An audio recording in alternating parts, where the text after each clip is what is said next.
नमस्कार, आप देख रहे हैं गुड न्यूज टुडे। शाम के 7 बज चुके हैं। 7 सवाल लेकर हम हाजिर हैं। मैं हूं आपके साथ अनंत भट्ट। कार्यक्रम में आज बात होगी उस बयान की जिसने चेन्नई से दिल्ली तक देश की सियासत में उबाल ला दिया है। एक ऐसा बयान जिस पर सियासी मोर्चाबंदी हो चुकी है, सियासी सुरमाओं के बयान खाली हो चुके हैं। जिस बयान पर इतना हंगामा मचा हुआ है वो बयान दिया है तमिलनाडु के मुख्यमंत्री एमके स्टालिन के बेटे उदयनिधि स्टालिन ने। हमारे आज के सातों सवाल इसी मुद्दे पर केंद्रित हैं और नजर डालते हैं हमारे आज के पहले सवाल पर, जो ये रहा आपके सामने। सवाल है, सनातन पर बयान से क्यों उठा सियासी तूफान? उदयनिधि ने अपने बयान से सीधे सनातन धर्म पर प्रहार किया है। उदय ने सनातन की तुलना डेंगू मलेरिया से कर दी और कहा कि इसे जड़ से खत्म कर देना चाहिए। इस बयान के खिलाफ हिंदू संगठन सड़कों पर उतर आए। बीजेपी ने भी मोर्चा खोल दिया।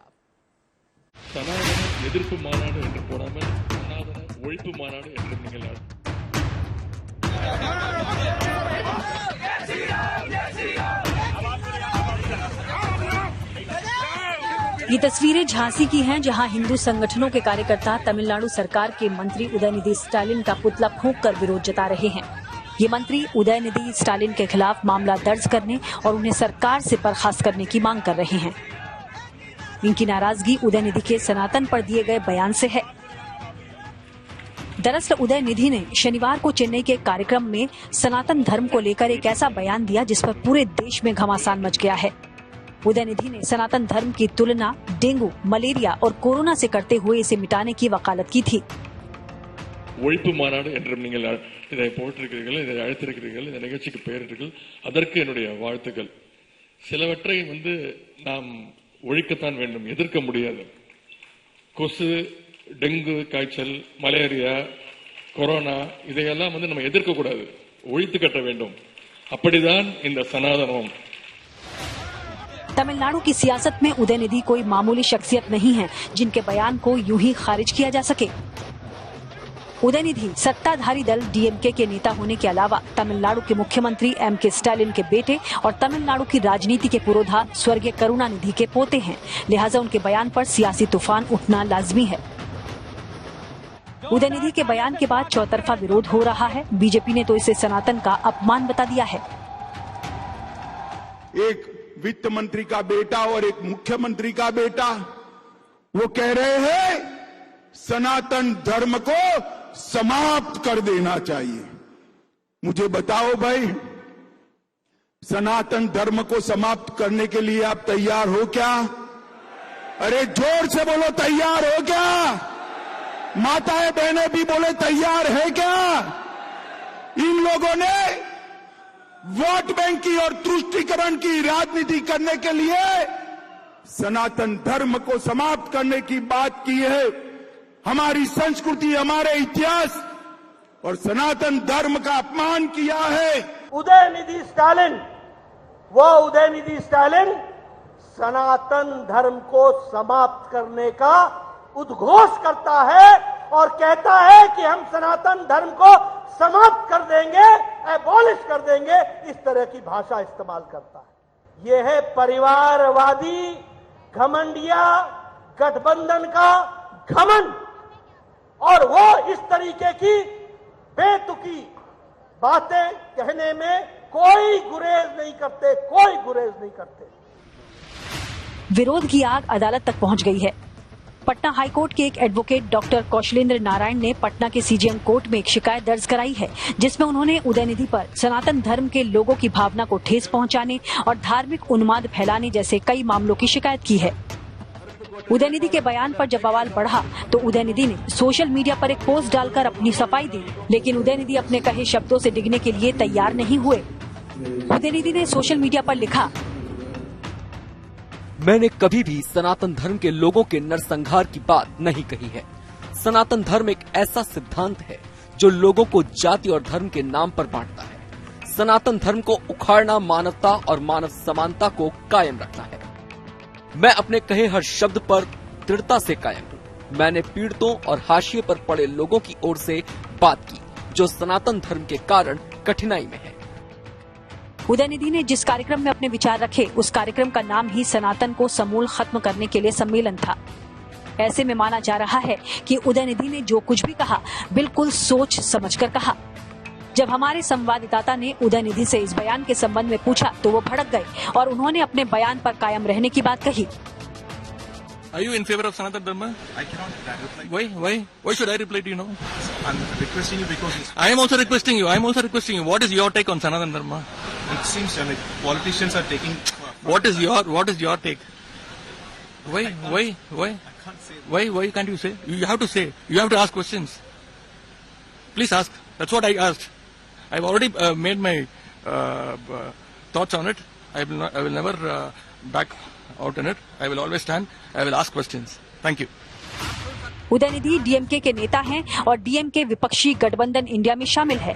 ऐसे में बीजेपी को डीएमके के बहाने पूरे विपक्षी गठबंधन पर हमले का मौका मिल गया है। चेन्नई से प्रमोद माधव के साथ गुड न्यूज टुडे। उदयनिधि के बयान पर सियासत में भूचाल आ गया। इस बयान का कैनवास सियासी तौर पर इसलिए और बड़ा हो गया क्योंकि डीएमके विपक्षी पार्टियों के इंडिया गठबंधन का हिस्सा है। लिहाजा उदयनिधि के बयान ने बीजेपी को पूरे विपक्षी गठबंधन पर हमलावर होने का मौका दे दिया है, मुद्दा थमा दिया है। हमारा दूसरा सवाल इसी से जुड़ा है और हमारा सवाल है, क्या सनातन पर उदयनिधि के बयान से इंडिया गठबंधन की मुश्किल बढ़ेगी? अगले साल लोकसभा चुनाव में पीएम मोदी को मात देने के लिए विपक्षी पार्टियों ने इंडिया गठबंधन बनाया है। गठबंधन की 3 बैठकें हो चुकी हैं। इंडिया गठबंधन जीत की हुंकार भी भरने लगा है, लेकिन इस हुंकार में और धार आती उससे पहले ही उदयनिधि के बयान ने इंडिया गठबंधन के बाकी सहयोगियों को पसोपेश में डाल दिया है।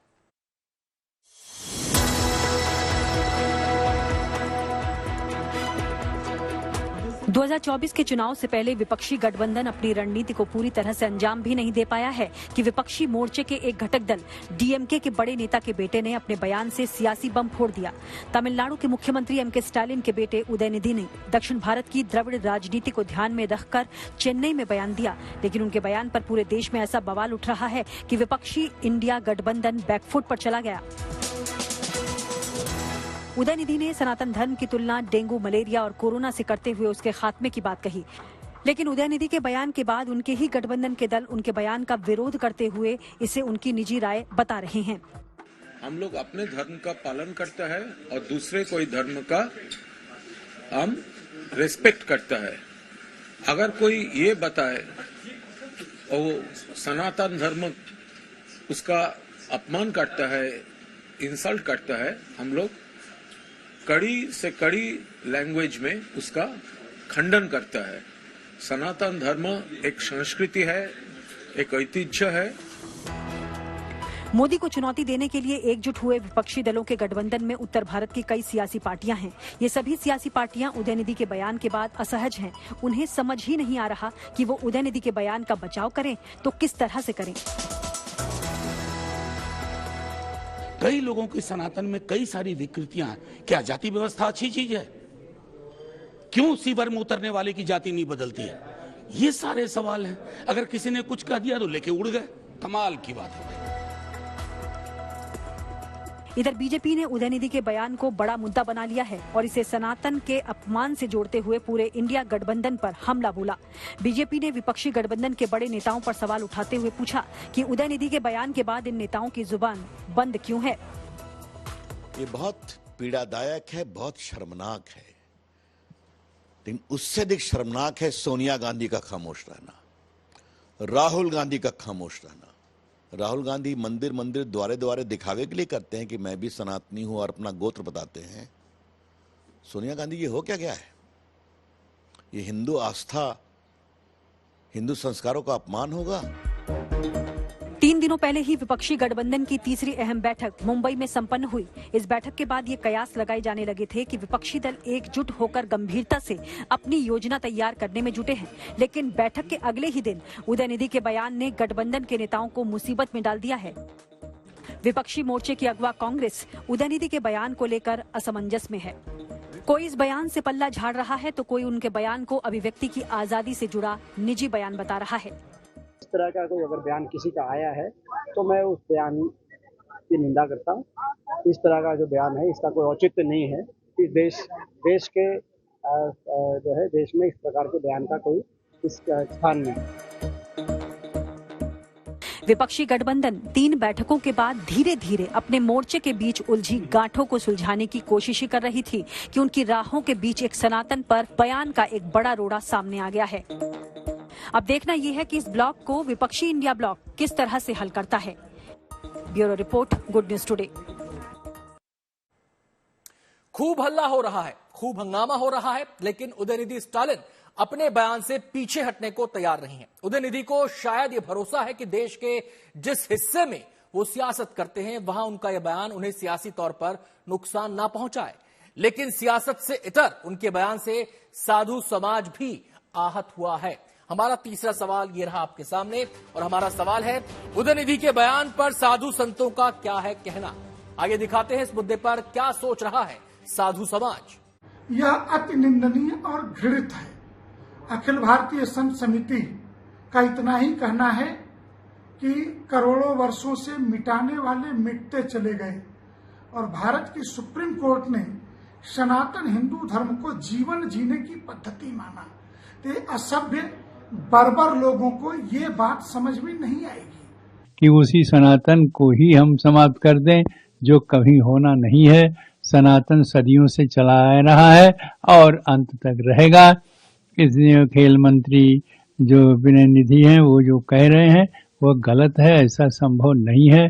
असंभव को संभव बनाने की जो बात कर रहे हैं। उदयनिधि सनातन का अस्तित्व मिटाने की बात कर रहे हैं, तो बाबा बागेश्वर पूरी दुनिया में सनातन का परचम बुलंद करना चाहते हैं। विचारों से दोनों सोच के दो ध्रुवों पर खड़े हुए हैं। उदयनिधि के बयान की गूंज पूरे देश में सुनाई दे रही है, लिहाजा बाबा बागेश्वर तक भी मसला पहुंच गया। हमारा चौथा सवाल अब आपके सामने है, और हमारा सवाल है, सनातन पर सवाल उठाने वालों को बाबा बागेश्वर ने क्या दिया जवाब। आइए सुनवाते हैं आपको क्या कहना है बाबा बागेश्वर का। रावण के खानदान के लोग हैं। अगर ऐसा भारत में रहने वाले किसी भारतीय ने कहा, ये भारत में रहने वाले समस्त सनातनियों के दिल पर उन्होंने चोट पहुंचाई है।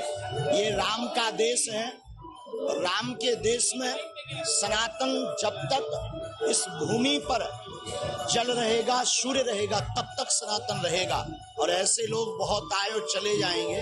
वैसे ज्यादा जानवरों को जवाब नहीं देना चाहिए।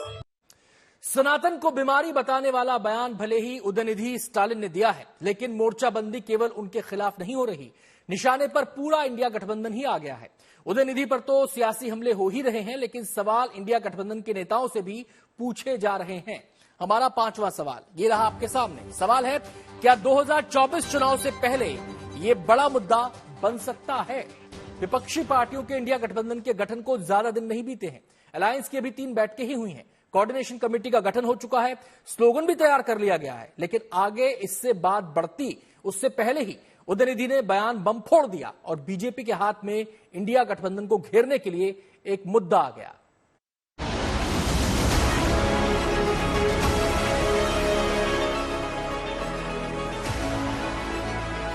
2024 के रण में सत्ताधारी बीजेपी गठबंधन को चुनौती देने के लिए विपक्षी दलों ने अपनी विचारधारा और आपसी झगड़ों तक को तिलांजलि देते हुए एक मोर्चा तैयार किया और अपने गठबंधन का नाम रखा इंडिया।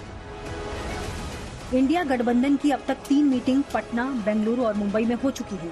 इन मुलाकातों में अब तक कुछ ठोस तो नहीं निकल पाया है, लेकिन जिस तरह से अलग अलग राज्यों में एक दूसरे के खिलाफ लड़ाई लड़ने वाले दल एकजुट दिखने लगे हैं, उससे लगने लगा था कि विपक्षी मोर्चा सत्ताधारी गठबंधन को कड़ी चुनौती देने के लिए पूरी तैयारी में जुटा है।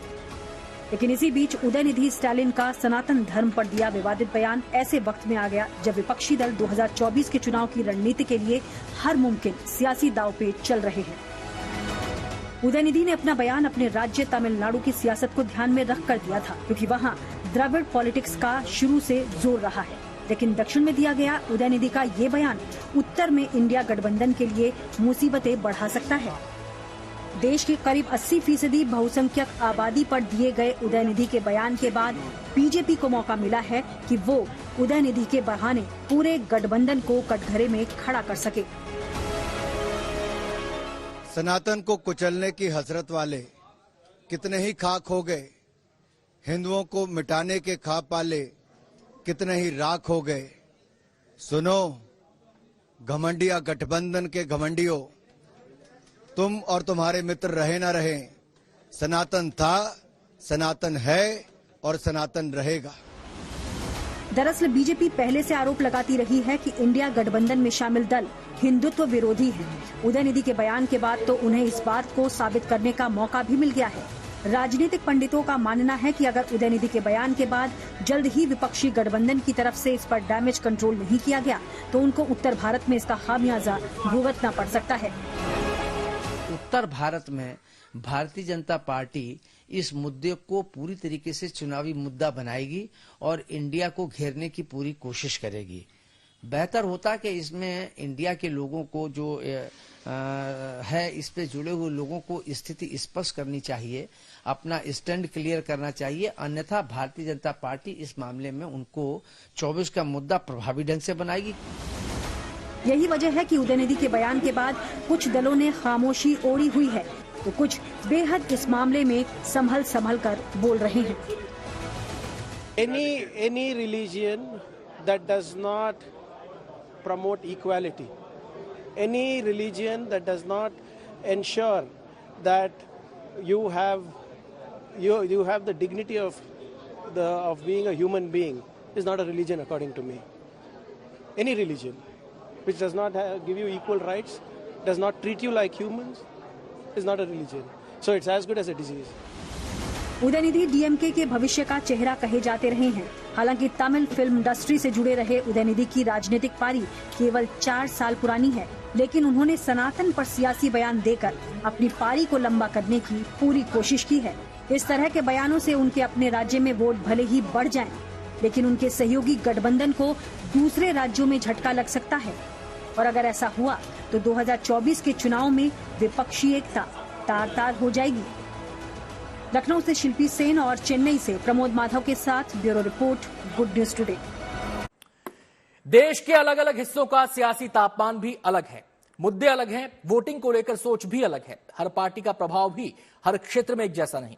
कोई किसी खास राज्य तक ही सीमित है तो कोई किसी का प्रभाव एक से ज्यादा राज्यों में है। ये बात क्षेत्रीय दलों पर भी लागू होती है और राष्ट्रीय दलों पर भी। ऐसे में उदयनिधि के बयान को उत्तर और दक्षिण भारत में सियासी नफे नुकसान के तराजू में तोला जाने लगा है।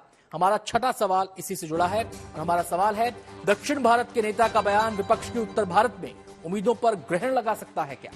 आइए देखते हैं इस मुद्दे पर क्या कहना है वरिष्ठ पत्रकार प्रमोद गोस्वामी का। बहुत बड़ा धक्का तो नहीं लगेगा, क्योंकि अगर उत्तर प्रदेश की या उत्तर भारत में आ जाएं तो बिहार की ले लें, और अब कमोबेश कहीं ना कहीं जो कबीलाई राजनीति हो गई है उनमें इन मुद्दों का कोई बहुत प्रभाव तो नहीं होगा कि निर्णायक प्रभाव हो, लेकिन असर तो होगा निश्चित रूप से। तो इसको मुझे लगता है कि ये इंडिया गठबंधन के लिए ये कहीं ना कहीं भारतीय जनता पार्टी उनको चौतरफा घेरेगी और उनको घेर के ये बताना चाहेगी कि ये सनातन धर्म के विरोधी हैं, ये भारतीय संस्कृति के विरोधी हैं, ये हिंदू धर्म के विरोधी हैं। ये प्रचारित जरूर करेगी और उससे कहीं ना कहीं जो इस बीच में इंडिया गठबंधन बना के जो भारतीय जनता पार्टी के एक विरोध में एक माहौल जो बनाने का क्रम है उसको कहीं ना कहीं धक्का लगेगा।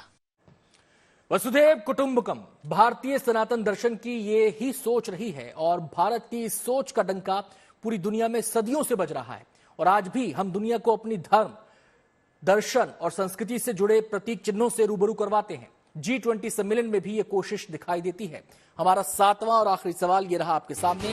हमारा सवाल है, दुनिया को सनातन का दर्शन समझाने वाले देश में क्यों छिड़ा है सनातन पर संग्राम? इस पर देखिए हमारे संवाददाता सुशांत मेहरा की रिपोर्ट। एक तरफ तमिलनाडु के मुख्यमंत्री के बेटे उदयनिधि का सनातन धर्म को लिए गए बयान पर विवाद थमने का नाम नहीं ले रहा है, तो वहीं दूसरी तरफ G20 सम्मेलन के मद्देनजर केंद्र सरकार ने पूरी दिल्ली को सनातन धर्म के रंग में रंग दिया है। हम इस वक्त मौजूद हैं प्रगति मैदान टर्मिनल के पास और यहाँ से महज चंद कदमों की दूरी पर G20 सम्मेलन के लिए भारत मंडपम जो है जहां पर ये G20 सम्मेलन होना है उसको लेकर के तैयारियां जोरों पर हैं। सड़कों पर सनातन धर्म की तमाम पेंटिंग्स को जो है वो सजाया गया है। आप तस्वीरों में देख सकते हैं कि किस तरीके से भगवान श्री राम, भगवान श्री लक्ष्मण और हनुमान जी की जो पेंटिंग्स हैं उसके जरिए दीवारों पर जो है बहुत खूबसूरत तरीके से रामायण के पूरे सनातन धर्म के चलचित्र को जो है वो फिलहाल दिखाने की कोशिश जो है वो यहाँ पर केंद्र सरकार की तरफ से की गई है। कार्यक्रम में आज इतना ही।